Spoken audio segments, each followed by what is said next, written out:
આજે આપણે પ્રકરણ વિદ્યુતમાં જે આગળના લેક્ચરમાં આપણે વિદ્યુત પ્રવાહ વિશે જાણ્યું હતું એના કેટલાક સૂત્રો પણ આપણે જોયેલા હતા. એ સૂત્રોના આધાર પર કેટલાક ઉદાહરણો છે, ઉદાહરણો વિશે આપણે અહીંયા જોવાનું છે. હવે સૌપ્રથમ તો જે સૂત્રો વિદ્યુત પ્રવાહ માટેના આપણે કેટલાક સૂત્રો તારવેલા હતા, કેટલાક સૂત્રો એની વ્યાખ્યા પરથી લખેલા હતા, બરાબર. તો આ સૂત્રો કયા હતા એના વિશે આપણે પહેલા થોડું માહિતી લઈ લઈએ, ત્યારબાદ આપણે આ ઉદાહરણ જે આપેલું છે ઉદાહરણને આપણે સોલ્વ કરીશું.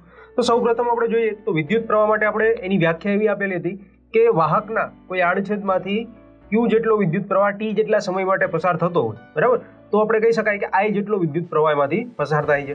તો એના પરથી એ વ્યાખ્યા પરથી આપણે I એટલે કે વિદ્યુત પ્રવાહનું ઇક્વેશન તો આપણે એવું લીધેલું હતું કે વિદ્યુત પ્રવાહ I ઇઝ ઇક્વલ ટુ વિદ્યુત ભાર Q ના છેદમાં સમય એટલે કે T, બરાબર.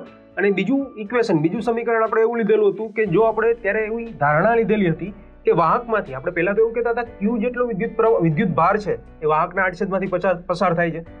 ત્યારબાદ આપણે એવું કીધું કે જો વાહકના આડછેદમાંથી N જેટલા ઇલેક્ટ્રોન T જેટલા સમય માટે પસાર થતા હોય તો વિદ્યુત પ્રવાહ કઈ રીતે શોધી શકાય. તો ત્યારે એના માટેના ઇક્વેશનમાં આપણે કીધું હતું જો N જેટલા ઇલેક્ટ્રોન પસાર થતા હોય તો એનો ટોટલ વિદ્યુત ભાર કેટલો હોય તો કહી શકાય કે Q is equal two NE, બરાબર. N એટલે કે ઇલેક્ટ્રોન, નંબર ઓફ ઇલેક્ટ્રોન, કેટલા ઇલેક્ટ્રોન છે, અને E તો E એટલે ઇલેક્ટ્રોનનો વિદ્યુત ભાર. તો જ્યાં આપણે કીધું હતું કે જ્યાં ઇલેક્ટ્રોનનો વિદ્યુત ભાર E ઇઝ ઇક્વલ ટુ 1.6 ગુણ્યા 10⁻⁹ કુલમ એ કોન્સ્ટન્ટ તરીકે આપણે પ્રચલિત છે અને એની વેલ્યુ આપણે આટલી જ લેવાની છે, બરાબર. ઇલેક્ટ્રોનનો વિદ્યુત ભાર છે એ બદલાશે નહીં, 1.6 ગુણ્યા 10⁻⁹ કુલમ જેટલો જ રહેશે. અને આવી કન્ડિશનમાં આપણે જોવું હોય તો એનું સૂત્ર કઈ રીતે લખી શકાય. તો એના સૂત્ર લખવા માટે કહી શકાય કે હવે Q ની જગ્યાએ ઉપરનું જે ઇક્વેશન છે એમાં Q ની જગ્યાએ આપણે એની મૂકીએ તો I is equal two NE ના છેદમાં T. આ રીતે આપણે વિદ્યુત પ્રવાહનું સૂત્ર છે એ લખી શકીએ છીએ, બરાબર. તો આ જે બે સૂત્રો આપણે વિદ્યુત પ્રવાહ માટે જોયા હતા, આ બે સૂત્રોને ધ્યાનમાં લઈને જ આપણે અહીંયા ઉદાહરણો બે જોવાના છે.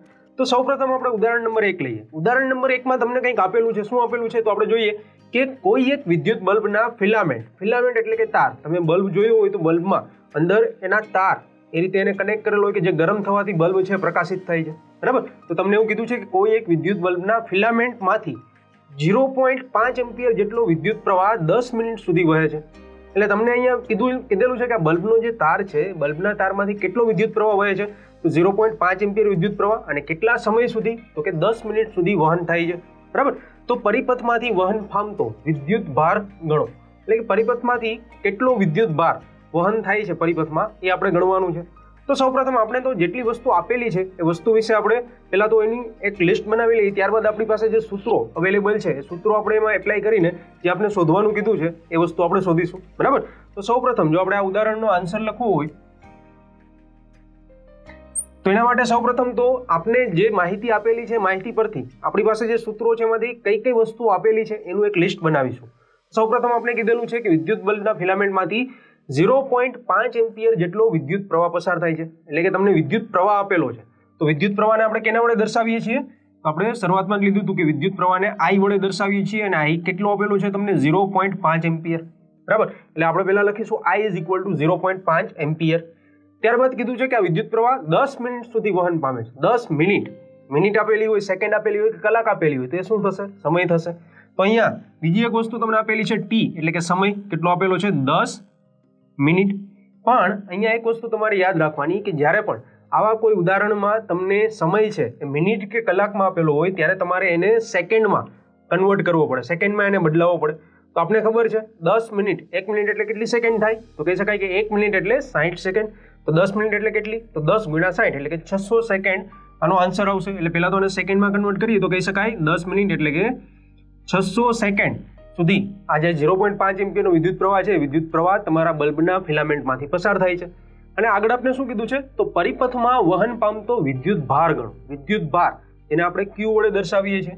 તો આપણે Q અહીંયા તમને આપેલો નથી, Q ની વેલ્યુ તમને શોધવાની કીધી છે, Q ની કિંમત તમને મેળવવાની કીધી છે. તો આપણે Q ઇઝ ઇક્વલ ટુ શું છે આપણે ખબર નથી એટલે આપણે મૂકશું ક્વેશ્ચન માર્ક, એટલે કે Q ની વેલ્યુ છે આપણે શોધવાની છે, બરાબર. હવે આપણી પાસે અહીંયા જુઓ કે તમને જે માહિતી આપેલી હતી ઉદાહરણમાં એમાંથી કેટલી વસ્તુ આપેલી છે તો આપણે કહી શકીએ કે વિદ્યુત પ્રવાહ સમય આપેલો છે અને વિદ્યુત ભાર તમને શોધવાનો કીધો છે, વિદ્યુત ભારની કિંમત તમને મેળવવાની કીધી છે. તો આપણે જે અગાઉ જે બધા સમીકરણો ભણી ગયા વિદ્યુત ભારના એ સમીકરણમાં આપણે જોઈએ તો જોઈ શકાય કે જે પહેલું જ સમીકરણ છે એ સમીકરણ આપણે આમાં લગાડીએ તો આપણે વિદ્યુત ભારનું મૂલ્ય શોધી શકીએ છીએ, બરાબર. તો આપણે એ સમીકરણ લઈએ તો કહી શકાય કે I ઇઝ ઇક્વલ ટુ ક્યુના છેદમાં T, I is equal two વિદ્યુત ભારના છેદમાં સમય, એટલે કે ક્યુના છેદમાં ટી, બરાબર. હવે અહીંયા તમને વિદ્યુત પ્રવાહ નથી શોધવાનો કીધું, વિદ્યુત પ્રવાહ તો તમને આપેલો છે, પણ તમને શોધવાનું શું કીધું છે? વિદ્યુત ભાર. તો આ જે સમીકરણ છે આ સમીકરણમાં આપણે ક્યુને કરતા બનાવીશું. ક્યુને કરતા બનાવી તો શું થશે કે ક્યુના છેદમાં જે ટી છે એ સામે જશે એટલે અંશમાં આઈ સાથે એનો ગુણાકાર થશે. તો ક્યુ માટે આપણે ઇક્વેશન લખવું હોય તો લખી શકાય Q is equal to I into T, I ગુણ્યા ટી, બરાબર. બંનેનો ગુણાકાર કરશું તો તમને વિદ્યુત ભાર મળશે. હવે આપણે જોઈ શકીએ છીએ કે આઈ એટલે કે વિદ્યુત પ્રવાહ અને ટી એટલે કે સમય, એની વેલ્યુ એની કિંમત તો આપણે આપેલી છે. તો એ જે કિંમત આપેલી છે કિંમતને આપણે આ સમીકરણમાં મૂકીએ તો આપણે લખીએ કે આઈની કિંમત કેટલી આપેલી છે? કહી શકાય 0.5 એમ્પિયર ગુણ્યા ટી. ટી આપણે ફરીથી એક વખત કહું છું, ટી એટલે કે સમય છે તમારે સેકન્ડમાં લેવાનો છે. તો તમને 10 મિનિટ કીધેલી છે, 10 મિનિટ એટલે આપણે એને સેકન્ડમાં ફેરવીએ તો 600 સેકન્ડ થાય. તો અહીંયા ટીની જગ્યાએ આપણે શું લખશું? 0.5 એમ્પિયર ગુણ્યા 600 સેકન્ડ, બરાબર. હવે આ બંનેનો ગુણાકાર કરીએ તો આપણે આન્સર કેટલો મળશે? તો આનો ગુણાકાર તમે જોઈ શકો છો, ગુણાકાર કરતા આન્સર મળશે આપણે 300, એટલે કે ક્યુની કિંમત 300 મળી. હવે આપણે ખબર છે વિદ્યુત ભારનો એકમ શું હોય છે, તો આપણે ભણી ગયા આગળ કે વિદ્યુત ભાર છે એનો એકમ કુલમ તરીકે આપણે દર્શાવીએ છીએ. કુલમ તમે લખી પણ શકો છો અથવા કુલમની જગ્યાએ તમે કેપિટલ સી એવું પણ લખી શકો છો. તો અહીંયા ક્યુ વિદ્યુત ભાર જે ક્યુ છે ક્યુની કિંમત કેટલી થશે? 300 કુલમ. એટલે કે આ ઉદાહરણનો તમારો જે જવાબ છે જવાબ તમને શું મળશે? ક્યુ ઇઝ ઇક્વલ ટુ 300 કુલમ. આ રીતે તમે મેળવી શકો છો, બરાબર. તો આ ઉદાહરણમાં તમે સરળતાથી જે વિદ્યુત ભારની વેલ્યુ આપેલી માગવા તમને શોધવાની કીધી છે એ તમે સરળતાથી આપણી પાસે જે સમીકરણો અવેલેબલ છે સમીકરણોનો ઉપયોગ કરીને તમે એનો વેલ્યુ જે છે એની જે કિંમત છે તમે સરળતાથી શોધી શકો.